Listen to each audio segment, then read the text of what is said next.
The reopening has been a bit more sudden and maybe extreme than we had anticipated. So, I think a lot of our digital technologies are much more in demand than we've ever seen before. But it's not just limited to that. A lot of our product solutions are also in high demand. So as we see the world come back, whether it be some of our building technologies offerings, whether it be some of our aerospace offerings, our warehouse automation offerings, I mean, the demand is extremely high, and frankly, even probably exceed our wildest expectations. On the flip side is we're facing some fairly substantial supply chain challenges that kind of span both the materials, the people, and the freight and logistics side. So, on one hand, it's almost the opposite extreme of what we saw in 2020.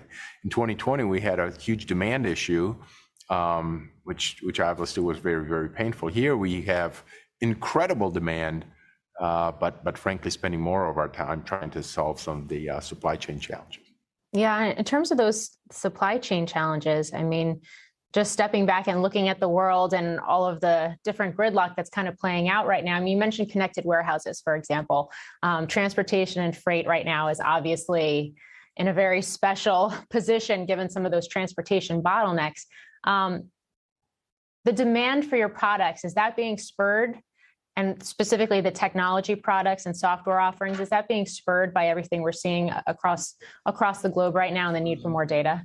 No, absolutely. I mean, one of the things that's particularly important for us that enabled to digitize both our customers, but really digitize Honeywell itself, we have much greater visibility to be able to be much more precise about how to deal with some of these supply chain challenges.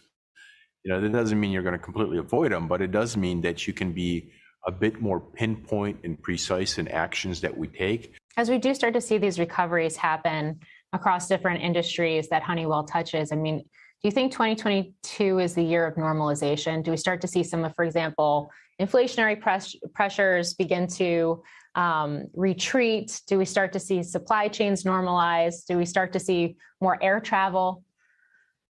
Well, I certainly think on the last one is going to be true. I think we're certainly going to see more air travel as the world becomes more and more vaccinated. We see that air travel picking up, and we see that slowly now, particularly as the Delta variant is kind of hopefully becoming a bit more in our rearview mirror. So we think that one was definitely going to be picking up here as we move forward the next several months and certainly into 2022. In terms of inflationary pressures and supply chain challenges, we certainly hope that gets better in the second half of 22, but I don't think that that's something that's going to get resolved here in Q4 2021. We think that that's probably a little bit of a longer term that's going to take. Our best estimate is that we're going to see some relief in the second half of 2022 because some of the challenges are fairly acute, and I think we're going to have to work through a level of reinvestment to make sure that we get through some of the capacity challenges that we're seeing. In the meantime, here in the U.S., you just announced vaccine mandates on the heels of President Biden's executive order. Walk us through that process.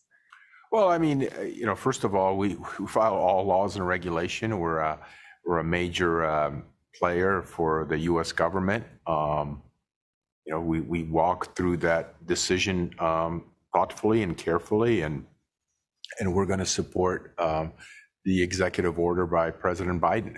It's really as simple as that. We want to have our employees be in a healthy environment, and we issued that passed through that executive order to our employees.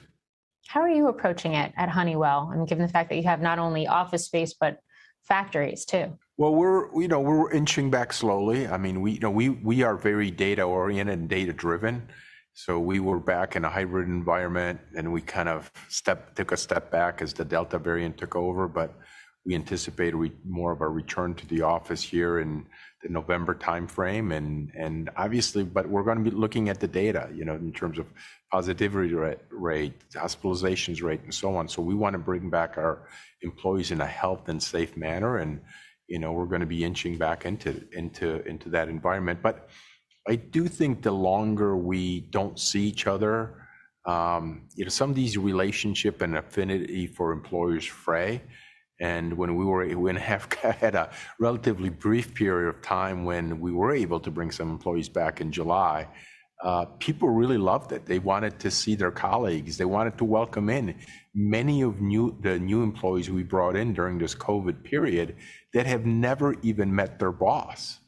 And, you know, our data shows that the people who were brought in during this COVID period, unfortunately, the attrition rate is substantially higher than some of our longer tenured employees. And that's understandable because they don't have the network, they don't know how to navigate, and although their managers do their best to connect, you know, it's tougher to do that through a video medium than it is to do it in person.